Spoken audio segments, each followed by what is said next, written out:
Hello lovely people! If you're new here, hi, I'm Jessica and I love vintage style. The fashions of the 1940s and 50s, they just really speak to me and I dress like this all day, every day. Red lipstick is obviously a staple in my makeup arsenal, but since I'm not very careful or interested in reapplying 10 times a day, I need a lipstick that doesn't budge. I also find liquid lipstick is just so much easier to apply. I have fine motor issues that I massively can't be arsed with regular lipstick anymore. My favourite lipstick of the last few years has been the Maybelline Superstay 24 Hour, which is double-ended, with the colour applied from this end with a wand, which you then leave on to dry for a few minutes, and then you apply the top coat, which is kind of like a lip balm. I think this is what Americans call a chapstick. This stuff does not move. You can eat, drink, make out with someone who is also wearing Superstay, and it will remain perfect on your face. I've recently discovered the matte version, and whilst it does take a bit longer to dry and it does come off when you eat oily food, it's still pretty impressive. Both of these lipsticks need to be scrubbed from your lips when you want to remove them, because when it says 24 hours, it's not kidding. So why am I looking for a new lipstick if these are so good? Well, sadly, Maybelline isn't a cruelty-free brand, and in the interests of ethics and animals, I am trying to transition all of my makeup to being cruelty-free, and as I have eczema and quite sensitive skin, it's going to take a while to find things that work for me skin-wise, as my I followed a 1950s skincare regime for a week video really pointed out to me. But lipsticks are a pretty safe bet to play around with. Other than finding your perfect red shade, obviously, that's going to be so much harder. And actually I couldn't find a great red for some of the brands that I'm going to be trying, so they just ended up being vaguely the colour of my natural lips, rather than lovely and red and perfect, like my favourite. Yes, I am gazing wistfully at a lipstick. What of it? Thank you to everyone who commented on my Instagram, @JessicaOutOfTheCloset, suggesting cruelty-free brands to try. If you're not following me there already, then please do check the link in the description. The 5 cruelty-free lipsticks I'm going to be trying are Beauty Bakery's Lip Whip, Lime Crime's Plushies, Kiko's Magnetic Attraction, Sugarpill Cosmetics Liquid Poison Lipstick, and KVD's Everlasting Liquid Lipstick.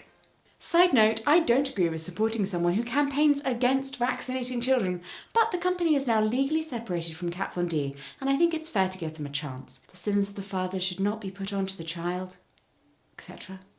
Which actually leads quite nicely into a discussion on the term cruelty-free. Can a brand truly be cruelty-free if their parent company, or the one putting in the initial capital, or in taking a share of the profits, is not cruelty-free? In the animal rights movement, cruelty-free is a label for products or activities that do not harm or kill animals anywhere in the world. Products tested on animals are not considered cruelty-free, since these tests are often painful and cause the suffering and death of millions of animals every year. Now, I'm personally not a vegan because my health conditions don't allow it, so I want to make changes in the areas of my life that I have more control over, like my makeup. I'll talk about that a little more as we go through each brand. But first, the kissability test. I need to be able to kiss my lovely wife without leaving lipstick all over her face. Today we're going to be testing out how kiss-proof 5 cruelty-free lipsticks are on one poor and unfortunate subject, my wife. So if these lipsticks are any good, I should be able to put them on my lips, kiss her, drink some water, and then kiss her again. Number 1, Kiko Milano. Let's go. Mwah. Mwah. And then drink some water. Mwah. Mwah. I think that was a failure. The next lipstick, Sugarpill. Some water. Next one, Plushies. This kissability test is lame. I'm only getting kissed on my face. Next one, Beauty Bakery. And drink some water. Mwah. Oh, that was actually pretty good. And finally, Kat Von D. My face is getting kind of itchy. So I would say at the end of that test, I managed to get lipstick on my nose and Torty managed to get hives. Oh. However, I think the clear winner actually was Beauty Bakery. Which was the itchy one. Thank you for taking part in this highly scientific experiment. How have you got lipstick on your nose and your teeth? Would you like to judge? Whoa! I look like a clown! Oh my god, can you imagine if I went out like this? Mirror, mirror on the wall, who's the fairest of them all? I just saw like a crack go down it. it was a rigorous and scientific test. The best test of a lipstick, though, is to take it through the whole day, from application in the morning to scrubbing it off your face in the evening. And that's what I did next, starting with KVD's Everlasting Liquid Lipstick. This is the shade Outlaw, which they describe as brick red and meh. It's a matte and very richly pigmented. I bought from this brand thinking it was cruelty-free because they do advertise as being so, but KVD is owned by Kenzo, which is owned by LVMH, Louis Vuitton Moet Hennessy, a French multinational corporation and conglomerate specialising in luxury goods, which is not itself cruelty-free. So I suppose that means they're not. However, they do use only vegan ingredients, and the actual KVD products themselves haven't been tested on animals, even though the parent company does so with other products. So meet our first grey area. Okay, let's see how this goes on. That's red. Feels quite nice, quite thin, kind of buttery. Certainly bright red.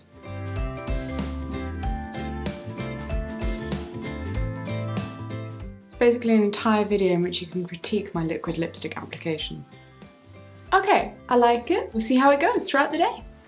It is now 2 hours after lipstick application. I've been drinking liquids through a straw though, and I've now eaten my lunch. And as you can see, didn't quite have what we were looking for here.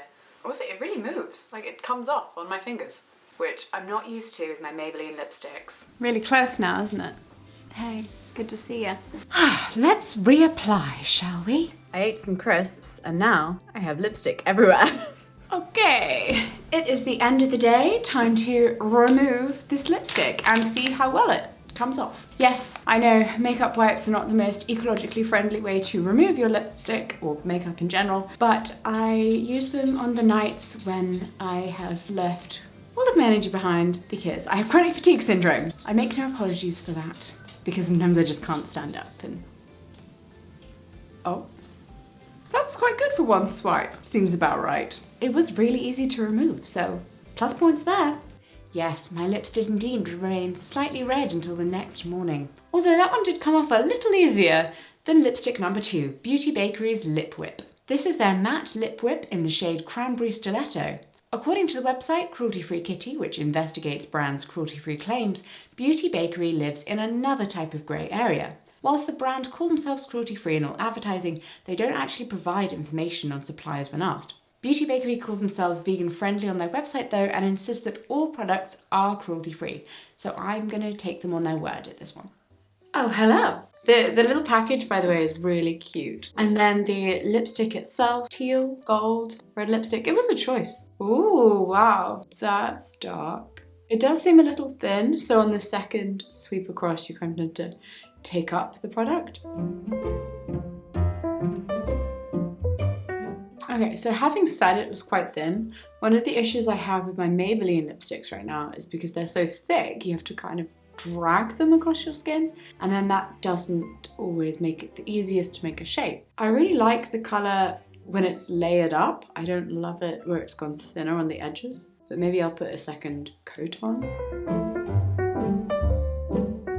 I don't know, it's drying really nice on the bottom. I'm gonna add another coat to it. Okay, I really like this one. Again, I'm just not sure about the colour in person, although it looks really nice on the camera, so working well for me, must say. Well, let's hope that this does well throughout the day. Well, hello. So, I've just eaten lunch, my wife's very lovely homemade curry. And look at my lip. Look at this, only the merest. Well, okay, here we go, post-dinner check-in. Kind of got on me there, that's fine. We had some steamed fish and then some stir-fried veg, so I do have to say though, it has held up remarkably well. I'd say I'm pretty pleased with that. Okay, whoop. Hi, it's the end of the day. We've just sat on the sofa watching the end of Love is Blind, which is a great Netflix show in which people propose to each other without having met. It's great. Now let's see how easy or difficult it is to take off. I mean, you know, this thing lived throughout quite an oily dinner. Not as easy to remove, which really just attests to its staying power, so well done. Despite it stubbornly refusing to budge from my lips, I have a real soft spot for the lip whip.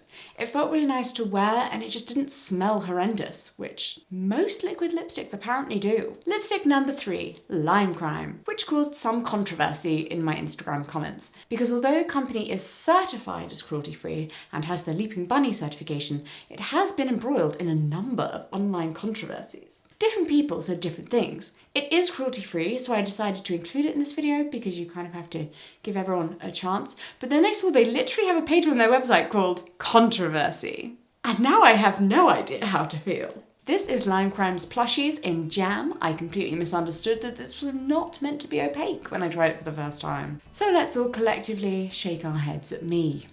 Good morning, good morning. Right, cute, nice little applicator. Kind of like sickly sweet. Going over it a few times. It's not like red, as you can see, but I don't hate it. It gathers at the edge. I don't know if you can see this. Yeah, so it's a lot darker.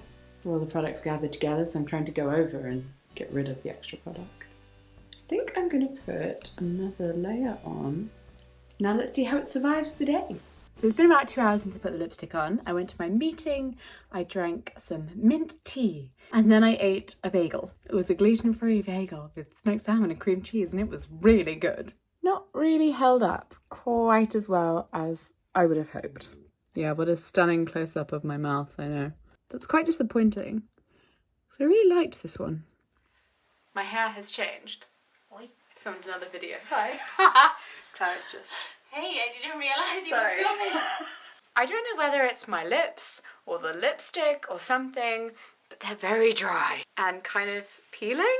Is that normal? So I'm gonna guess that this lipstick will come off very easily. That's how much lipstick was left on my face. I like the way it applied. It was thin. Maybe I do everything wrong. No, I'm kidding. You can't really make up wrong. I mean, you can make up wrong, but really it's all about self-expression and stuff, right? Right? Moving swiftly on to lipstick number 4, Kiko's Magnetic Attraction.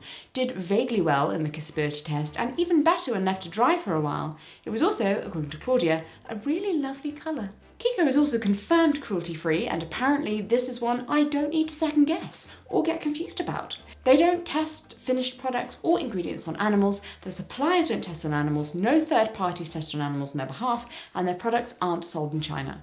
Which I accidentally purchased in a shade that is not in any way red. Congratulations, Jessica. Actually, it smells quite nice, and it feels really smooth and buttery. I really hope this one stays on my lips and doesn't dry them out and lasts throughout the day because I really like it. Alright, so I've just realised that I put this lipstick on really sloppily. But look, it's pretty much stayed on my lips quite well. Just a little bit of smudging here at the corner. But otherwise, and excusing the stupid dent, because I apparently can't put lipstick on, it's doing really well. We had a lovely Chinese takeaway because obviously in the time of coronavirus, you should be supporting local Chinese businesses because they're not doing very well. So my lipstick's gone from my bottom lip. Still there, doing well on the top lip. It's left it quite a nice colour, so that's not the worst. So yes, when faced with food, it was defeated. I didn't even bother filming the trying to remove it section because I didn't have to try. Also, I was just really exhausted by the end of the day and forgot to film, but yes. It had already rubbed off my mouth anyway, so. Despite that, I am strangely affectionate towards this lipstick. I really like it. Maybe because my wife said she liked it on me and I'm really easily swayed by attractive girls complimenting me. I'm not that shallow. And finally, lipstick number 5, Sugar Pill Cosmetic is confirmed cruelty-free. And it also smells horrific. This is the shade Duchess, a rich plum. It's very buttery and matte. According to my wife, it made me look like a corpse. Rude. Gonna put some lipstick on. What does this smell like? Artificial, sweet, like, Fake citrus. fake. It's very buttery though, goes on nicely. The one's a really nice shape. I'm really hoping that other colours come in different smells because this is disgusting. Okay. Not the worst. All right, time for a post-dinner lipstick checkup. So Claudia made a delightful vegetable curry again. She's a wonder with that. And my lipstick went on my chin. It's too blue. And it doesn't stay on my lips, so.